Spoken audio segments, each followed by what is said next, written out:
The region is holding its collective breath, hoping cooler heads will prevail and that escalating rhetoric will not lead to open conflict.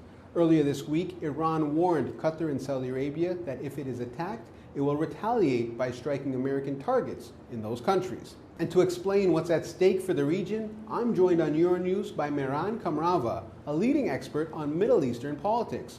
Professor, can you explain the mechanics of what's driving the current standoff? If the Americans were to attack targets inside Iran, then politically the Iranian government simply cannot afford not to react. It cannot bear the political costs domestically of looking as if it is incapable of hitting back.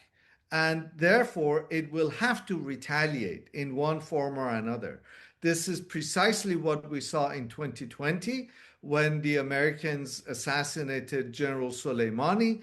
And this is what we saw in June of 2025 when the Israelis and the Americans attacked Iran and the United States attacked Iranian nuclear facilities. And so in both of those instances, we saw Iranian retaliation. And there's no reason to believe that this time would be any different. If anything, the Iranians this time would want to certainly show that they can throw a much more lethal punch.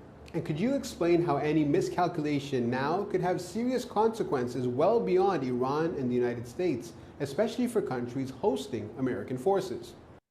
Well, in circumstances like this, rhetoric tends to take a life of its own, and it becomes extremely difficult for political actors to dial it down. But I think a sober assessment of the consequences of the day after is what is needed. And so long as those voices of reason appear, and they have the day, they can carry the day, then I think what we're likely to see is kind of a dialing down of tensions. I think it's important to keep a couple of things in mind, if I may just elaborate.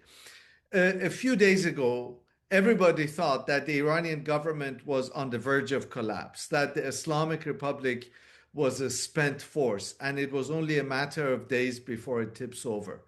And now what we see is that once again, we were too hasty in writing the obituary of the Islamic Republic. And turning to the situation inside Iran itself, what's your assessment of what's happening on the ground right now amid widespread protests and a heavy security response?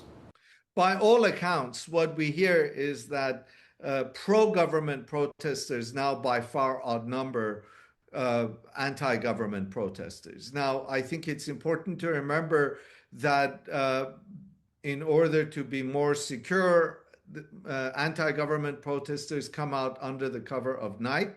And so it's in the evenings, and with the shutdown of the internet, it is extremely difficult for us to accurately assess how widespread those protests are. Regardless of the size of the protests, what we see is that anti-government sentiments, anger, popular anger, is extremely widespread across the country. For now, Gulf states are watching closely and urging restraint from both Washington and Tehran. Adil Halim, Euronews, Doha.